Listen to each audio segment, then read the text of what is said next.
Hey folks, Quill18 here, and welcome to part 1 of my Let's Play for Civilization 5, A Brave New World.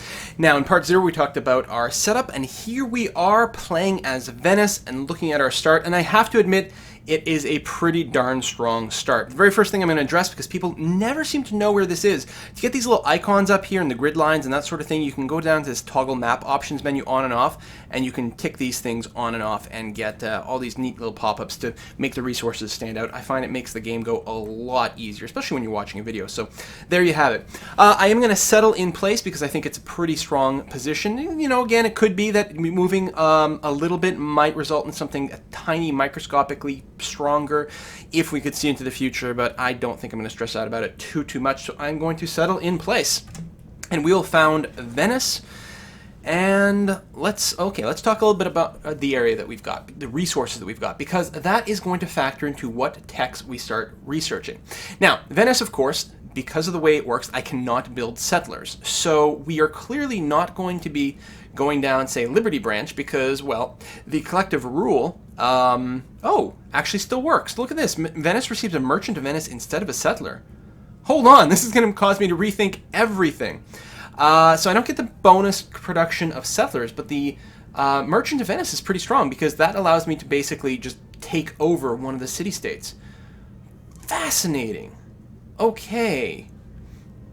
And then the free worker. But the other thing that Liberty does, actually, is unlocks the pyramid. So now there are certain wonders that require certain social policies. For example, in masonry, the pyramid over here requires liberty. In mathematics, the hanging garden requires tradition. So I had been thinking that I would go down tradition because obviously I didn't need the extra settler. I didn't need the settler. It wouldn't do anything, but now it kind of would. Now, what would tradition give us? Well, tradition does give us the bonus to building wonders, and that does last throughout the entire game. It's not like the Pantheon bonus, which is just for ancient and classic wonders, although there's certainly some potential there. So the way I look at it, there's two big branches we can take this down. Basically, the liberty or tradition right off the bat. I don't think starting with honor or piety is going to be exactly right for this playthrough. For all I know, it's tactically very powerful. It's just not the feeling that I want for this particular go. So, I mean, overall, these are a variety of miscellaneous bonuses, right? I mean, plus 5% all the time when constructing buildings. Well, that's not bad. The increased production rate of workers, that's not bad. Now, this would be one worker from this, and if I'm going down Liberty, at that point, I will probably want the pyramid, especially since I'm obviously going to be getting masonry quite early. I mean, I've got a stone and a marble right here, so that implies masonry early, so we can work them, and then having the marble gives us a bonus to building wonders, right? Right? I think so. And so, that's a good question, unless that's changed. Unless I'm just imagining things, which, I mean, that's certainly always a big possibility. Let me double check to see, luxury resources, marble? Yeah, ancient and classical era wonders in the city where it is worked. So all in all, it combos to get masonry, get marble, build lots of ancient wonders. And you know what? Wonders are fun. One of the things in Civ is wonders are actually a trap. If you're on a lower difficulty setting, you're going to like the wonders, you're going to use them, they're going to be fun to create, and you're going to get them and it's going to be fun and you'll still win. At the higher difficulties, it's very difficult to actually win the wonder race. And even if you do win the race for a wonder, like you beat everyone else to it, sometimes it puts you so far behind that it's not actually all that useful. Now, I'm only playing on King difficulty, which isn't bad. I still think it's stronger to, generally speaking, avoid the wonders. But again, we're in a one city situation. We're not going to be producing settlers. Our city is going to grow very big, very quickly. The growth is not going to be impeded by, because when you build settlers, your city doesn't grow. We are not going to have to worry about happiness quite as badly because we're only going to have one city, more or less. And we're also not sinking any production into settlers. So as a result of all that, it's a lot easier to put out a lot of wonders. And I feel like we've got a very perfect storm here for some pretty ridiculous wonder spam. And now, late game, I'm not sure that we're going to have fantastic production, actually. 1, 2, 3. So we've got hill here, 1, 2, 3. So when we expand as far out as we possibly can, we will have some hills that we can mine. But other than that, it's going to be pretty flat ground. I mean, we're mostly going to be relying on the marble tile, but even then, that's mostly a bonus gold. I think we will get one hammer out of it once we put a quarry down. And the stone has the built-in +1 hammer, and then the quarry as well. So we're actually not going to be fantastic in terms of production capacity. We may have to spend some money to get to the hills, especially, yeah, probably get to the hills and mine them to be able to produce anything. So it's going to be a really awkward situation. Luckily, we do have one production from the tile we're on. We do have the forest here, which we will probably not be chopping anytime soon. I mean, the deer we don't have to chop at all, but we might keep this one around just for that +1 hammer. And of course, this tile here does okay. And the marsh is kind of sucky, but what can we do? So, and I apologize that there's still a lot of talking here, but there's obviously, like, there's some big strategic implications here, and you could go either way. So with that in mind, again, we're going to masonry quite quickly, and if we're getting masonry, it would be nice if we could also get the pyramids. On the other hand, we've got the mausoleum of Halicarnassus that we would also like. I mean, we have both a marble and a stone, so that'll be an extra +4 gold, which is going to be worth quite a bit early on. Later on, we're going to be making pretty solid bank. We're also actually going to get a fair amount of great people, so I think the mausoleum is pretty high priority. And if we're building that, then all of a sudden we're already considering maybe not being able to build the pyramids quite as quickly. And frankly, what I really want to do is I want to build the Great Library. For many, many reasons. The +3 science is strong. The great scientist points wouldn't hurt. The 2 slots for great works of writing are good. And obviously the free tech, not to mention a free library that doesn't hurt as well. And what I'm thinking is we will use it to unlock a quick ironworking, because the Colossus has been moved over into ironworking. They've also changed the way that it works. Instead of giving +1 gold for every ocean tile or water tile, at least I'm pretty sure that's what it does in Civ 5 up until now, it just gives you a flat amount of gold, but then gives you bonus gold for every trade route. Well, it's trade route other players make to the city with the Colossus. Make extra gold for the city owner, and the trade route owner will also get 1 extra gold. So it's going to incentivize people to build trade routes to my city, which is good in general, because while the person who creates the trade route gets the most money from creating a trade route normally, the person on the other end still receives some stuff. And in fact, the Colossus is going to swing the favor a little bit more in my direction. So I think that fits well. We are playing as Venice. Our general theme is going to be make the money as much as possible. I guess we're going to screw around with the tourism thing. I'm not convinced that we can win with tourism, but damn it, we're going to try. And the reason I say that is just because there's still going to be a limit to the amount of control that we have, because we're basically playing a one-city game. Yeah, we can buy buildings in other cities, but we can't build wonders, and it's going to be tricky. Especially when we get later on to archaeology and we want to build archaeologists. They cannot be purchased, they have to be built. So Venice is going to be busy building wonders, which also cannot be purchased, and archaeologists, which cannot be purchased. And it's going to be a bit of a bottleneck, so we're going to see how it goes. But all that being said, I am going to go down the tradition branch. We'll get the aristocracy bonus, which will be fine.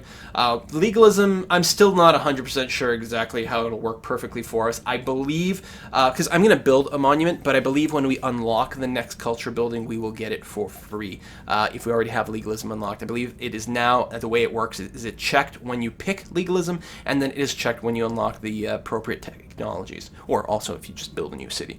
So we're going to go down that branch and see how it goes. Hopefully, it is the right direction. So, I apologize for all the talking, but damn it, I think it was important. And, yeah, so, choose production. First thing, I am absolutely positively going to start with a scout, because that is often the strongest move. Just because we can find goody huts a little bit faster. There's something to be said about starting with a warrior. I mean, the movement speed is almost as good. Well, the movement speed is literally the same, but of course the scout doesn't get impeded by rough terrain. So the warrior may be able to find things, but the scout, I think it's just a little bit better, a little bit faster, so we may as well put him to work. We're not going to have a huge amount of territory to defend, so I think the scout will be... I don't think we're as worried about having quite as many combat troops early on, which is one of the reasons that you might go and build the warrior.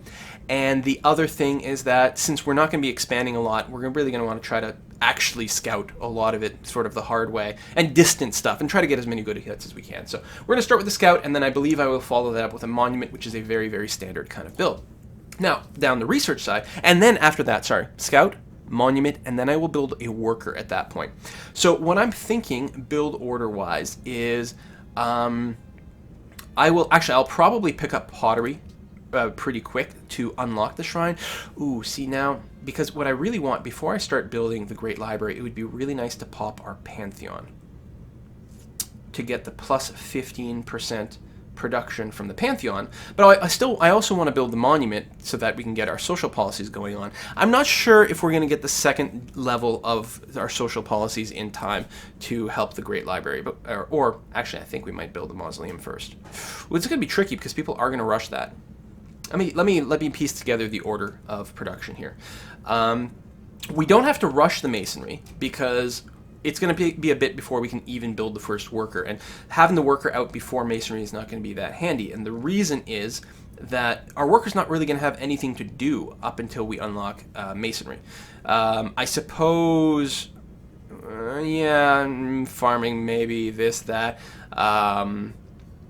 Yeah, no, that's kind of going to be the situation. So, with that in mind, I think we maybe, we'll start with pottery, and we may be able to squeeze in the shrine before we need the worker, depending on our tech rates. I'm not 100% sure. We'll sort of have to play it by ear a little bit, depending on how the build queue goes. But it'll be, at this current tech rate, it'll be 26 turns after I finish pottery before we're going to want our worker to complete. So we'll see how that goes. So I'm going to do that. Then I'm going to swing over to writing.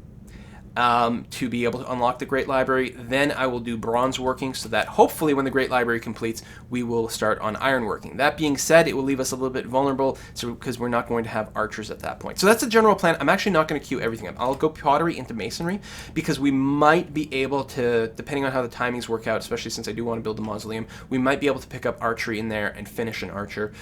If we get an upgrade on our scout, we can play a little bit more dangerously. So that's all the setup. So let's go ahead and walk out here with the warrior. I'm going to try to be a little bit careful with him at first, but the scout might end up getting automated. I'm not sure. In the interest of speed, it's not a good idea. I mean, you really should just babysit them manually here. But let's go out this way and then up the hill for visibility. Hello, Goody Hut, ancient ruins, which used to be tribal huts or tribal villages. So most old school Civ players still call them Goody Huts. So we'll see what we can get out of this. Money, ruins, advanced weapons. Oh, no, that's very interesting. It's not quite the same as upgrading the scout to an archer, but it's still going to help a lot. Actually, it's going to help us bust some barbarian camps more than anything else. So that's, it's not a free tech. And gold may have been better than the upgrade, but it'll still be quite handy, especially if we're going to look at maybe being a bit unit light to start off with. So let's scooch up this way. We got some truffles over here. All right. Get a little bit more visibility. So my first scout, I tend to try to do, again, it's a little bit different. When I'm expanding, I try to do a big circle around my area because I'm trying to look for a spot where my second city will be. But here there's almost a benefit to just sort of picking a direction and going with it because we don't really care what's right next to us. Almost, but not quite. I think, that being said, I'm going to swing back over this way and find another Goody Hut. Okay. Oh, of course, there's plenty at the start. There's probably one up there, too. Population's about to go up to 2. Just out of curiosity, what tiles are you working, which I really should have checked. The 3 food, I think, is a fine way to start off. I don't mind that at all. We'll grow up the size 2 a little bit faster rather than rush out the scout a little bit faster. That's not a problem. Step forward a little just to see. 20 free culture. Oh, so we're going to be able to pop our social policy right away. Wow. Shrine, right? I think we might. I'm gonna have to do some quick little mathy math, but we might just be able to skip the monument altogether.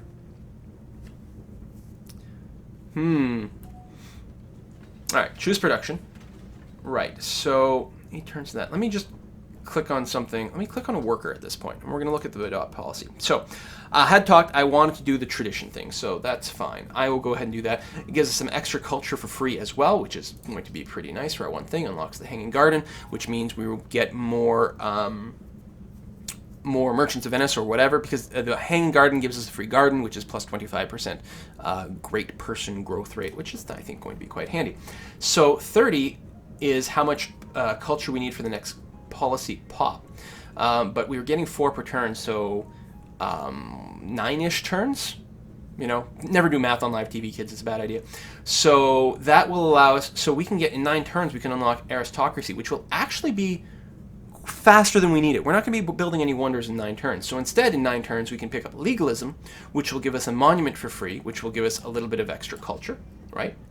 Change production, so it's the monument here, which gives us the extra 2 culture, which means at that point we'll be producing 6 per turn, which should still give us, and I can never actually remember the name of it, should still give us aristocracy, right, in time for building our actual thingamajig, library, which is interesting, which means we can squeeze in the shrine earlier, which means we should be able to pop the Pantheon earlier, which should mean we should be able to get the extra plus 15% to wonder production from the Pantheon. I like it. So what I'd like to do at this point is actually, I'm going to sink 3 turns into this worker, but then I'm going to switch over and go to the shrine. And we're going to keep that production in there, and that should be okay. So this guy I will send south, and he's going to explore the jungle.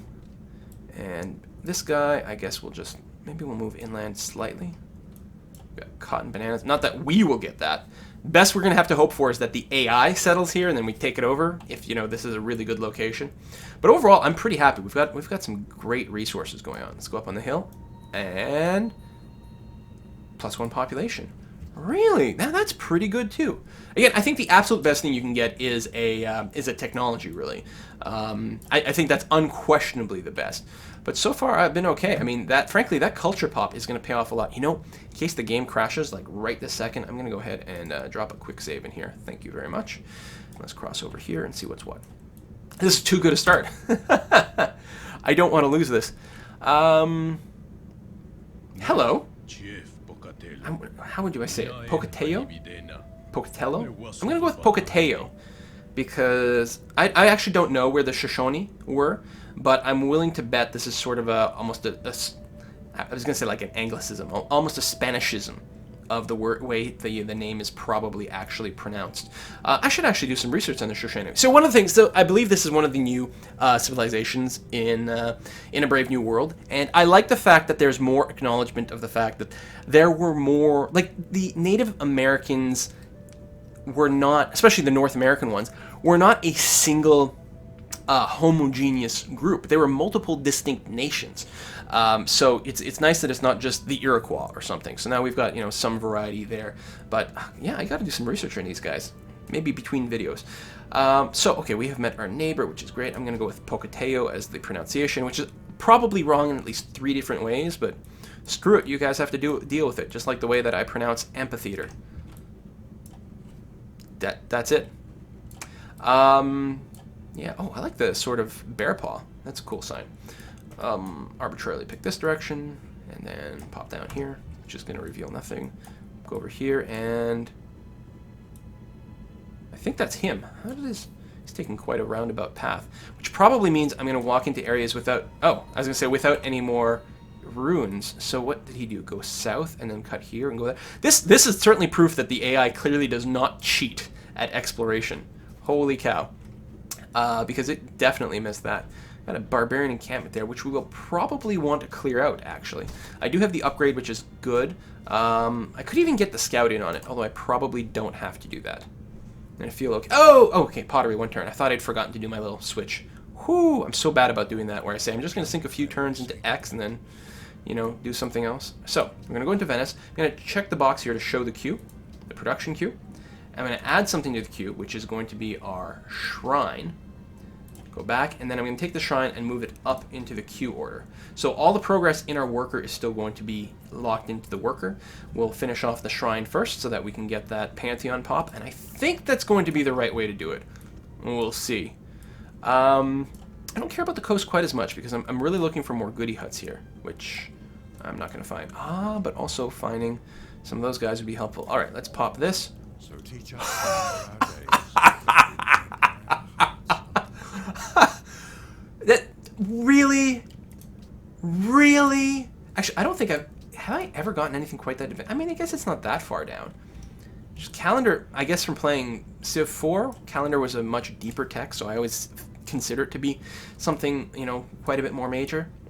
Okay, so we got this start. We got the tech, the population, the culture thing, which actually worked out really well. This is a ridiculously good start. How am I going to screw this game up? That's the really big question mark. I do like that it sensibly picked up the marble, which is correct. I'd actually doesn't need to go and get the pearls at this point. Frankly, I'd be much happier if it sort of moved towards the cattle, but I guess it'll do that after picking up the pearls. So that'll be fine. We are definitely going to go down the sailing route relatively soon because we want to pick up optics, because when we pop optics, it will give us a free merchant to Venice, unless I'm remembering that wrong, but I don't think so. Civilizations and leaders, Venice, probably doesn't tell us there. It probably tells us under here. Merchant of Venice appears after researching optics. Yeah. So the Merchant of Venice is basically the same as a normal great merchant, except he has the ability to just walk up to a city-state and own it. It says you buy it, but it doesn't cost you any money at all. You just hit the button and poof, it's yours. So let's go ahead. Let's walk down this way just for vision, and then wake up Hanoi. Oh, Hanoi and your millions of puns that I can make. All right, let's pop over here and harass this guy. Almost certainly we're going to get more than one brute to fight, but we should be okay. We've got excellent defensive terrain here. I heal, they don't. And we're spearmen, which is slightly better. If anything, even if we don't end up like powering through this, for example, if we can't do enough damage fast enough. Oh, Lady Catherine. I love her so much. She's my crush in this game. Mostly I like the dress. It's just like, I mean, you can even see the boning in here, like the texture. Probably not on YouTube, but it is like really good bump mapping. I'm really not making any sort of like lewd comment. I literally mean that. So, moving on. Public declaration from Russia. They're protecting Hanoi. All right, well, good for them. So Russia must be down. Well, there's the worker, but so they're probably down in this area-ish. Let's go here. Hopefully we can still get a few more goody huts. Not, of course, that we haven't had enough good luck already. So he did pop a warrior already before we even started attacking, but that's okay. Next turn. Pantheon founded. Okay, someone probably popped the goody hut that gave the faith points for free, so that's fine. And so now what I'm going to do is I'm just going to heal, because then my next attack will be even better. So yeah, the barbarians don't heal, and since the amount of damage you do is partially based on your strength, so I hit them, heal up, hit them, the next one's going to take a much bigger chunk, again, and I will take less. Again, heal up a little bit, finish them off, and I'll never be at risk of this. In fact, if this guy wants to attack me, it'll just make my job a lot easier and faster, since I'm so well defended on this terrain. Hello, Casimir the Third! Casimir the Third the Pious? Casimir III the Pious? I suppose. I mean, usually say like Henry VIII, you know, Casimir III the Pious of Poland. That's a hell of a crown, buddy. I'll remember to take it when I crush you. Well, I probably won't crush you, actually. It'll be my tourists. When all my tourists go to your, like, room where you keep all your ancient heraldic goodies, they will take many, many pictures on their cheap digital cameras. Daha! Burn. Moving on. Tier is over here. Mercantile, dyes, jewelry. Okay. Many more public declarations. So we've got tier going on there. That is going there. We've got a little bit of money. Not tons of money yet, but the money will roll in. Venice is really insane how much cash it can start to generate. I think the trade routes in general just added a lot of money to the game.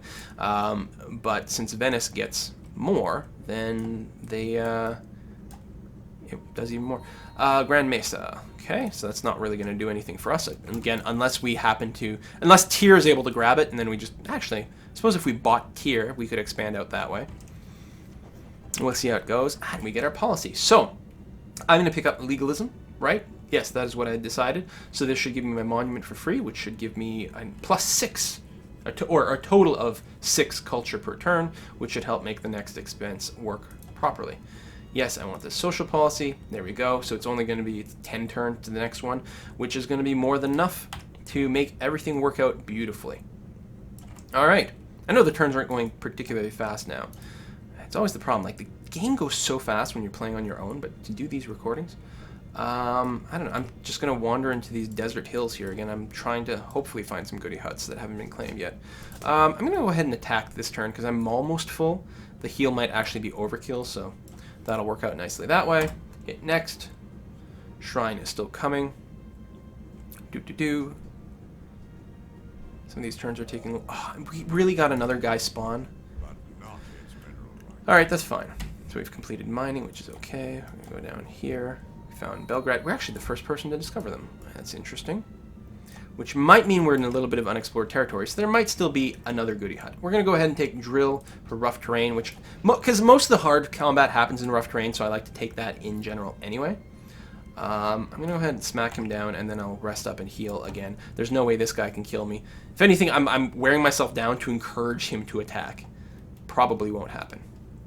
Now, what is this tile actually on? On jungle. So that'll be okay, because if we take it out, it will at least be defended.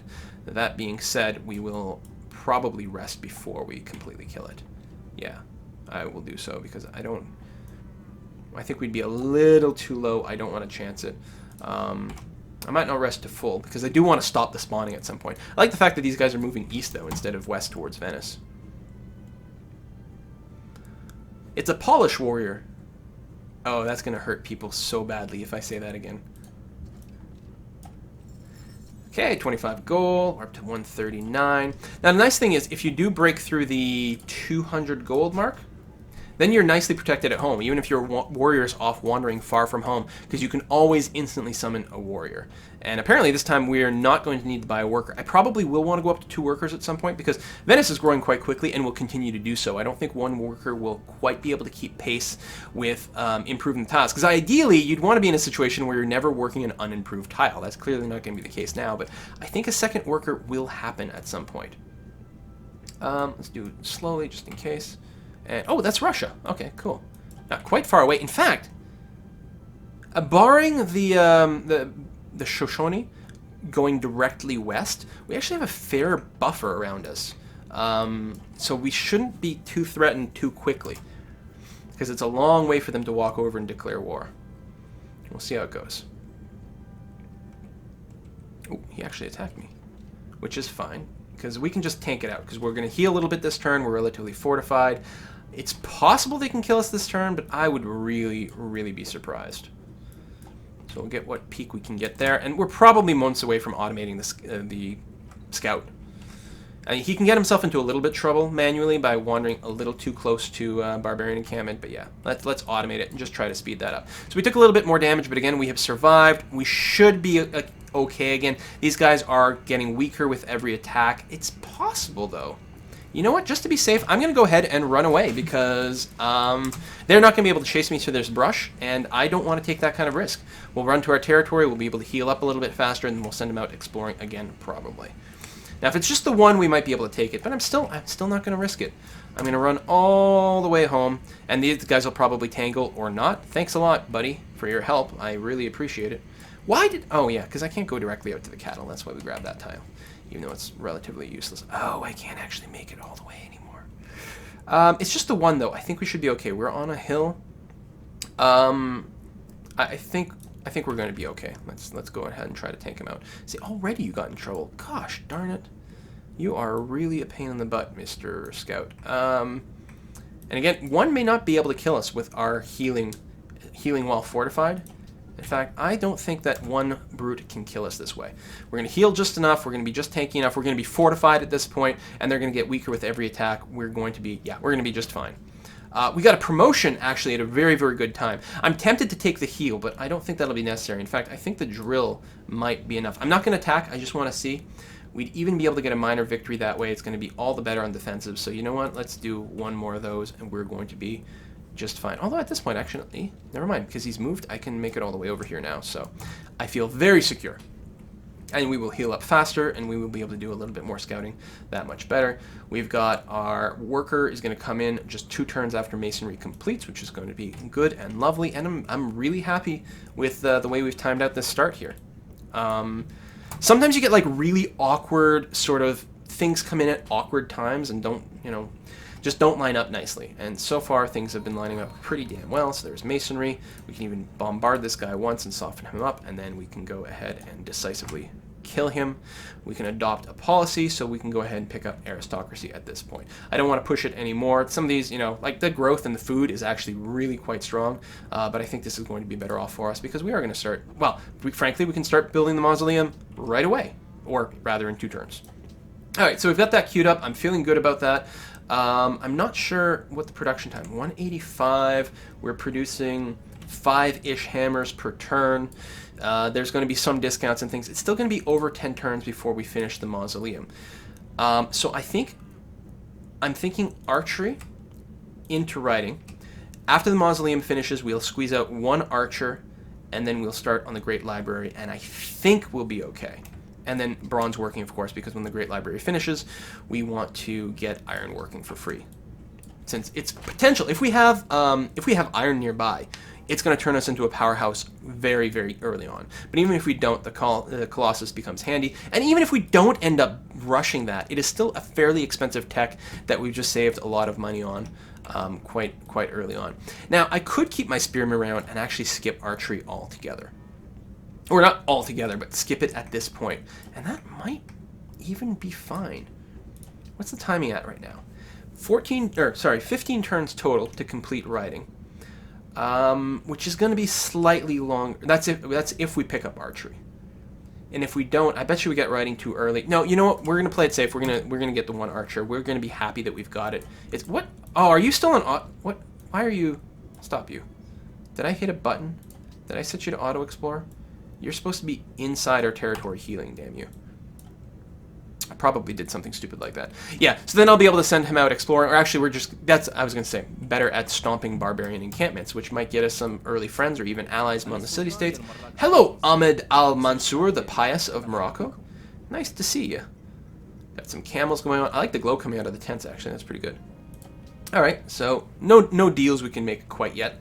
If one of them had picked up writing, we might be able to sell them embassies, which is definitely a good and fine thing to do early on. So we've got our worker, which is great. And oh, I did the math the wrong way. God damn it. I was doing times 2 instead of divided by 2. So 32 turns for this. Now that's before we've improved the things. I do think it's worth doing. But is it worth delaying the library that much? Yeah, stupid fail math. Don't do math on live TV. The worker will help things. I mean, growing will help. Yeah, we just, you know what? I did mention this earlier. We have a dearth of production possibilities. You know what we're going to want to do? Yeah. Are we picking up animal husband? No, we're not. We're going to have to pick up a few more texts. I'm going to go ahead and start on the mausoleum. Oh, it's not as good as writing. I've messed this up. But we're going to go ahead. I've committed to the idea. You know, it might be a mistake. It was dumb because I failed at math. It is a good one for us. Let's not beat around the bush. The mausoleum is going to be good for us. It's just not like uber good like the library. So we're going to pick up animal husbandry so that we can hook up the cows. And that's it. We're going to hope that hooking up this and that and the cows, maybe get some mining going on. Actually, because, yeah, we could buy a tile and add some mining, and hopefully that will make the pacing go okay. So this, I may as well pick up the archery. We're not in a rush to pick up writing anymore, other than, like, embassies for money, which, actually, animal husbandry, writing. We're going to see if we can make some money there and maybe purchase another worker. I like that. I like that just fine. Oh, and then we could pick up optics, depending on how the timings work out. Actually, we could rush to optics. Hang on a sec. Animal husbandry, sailing, optics. So that's at 29 turns currently. It's going to improve as we grow, but so will the rate of production.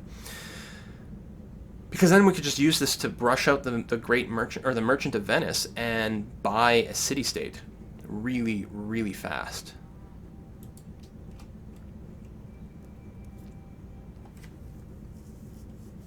That is very tempting. You know what I'm going to do? I'm going to put a cut in here, and I'm going to give it a quick think. See you next time, folks. Bye-bye.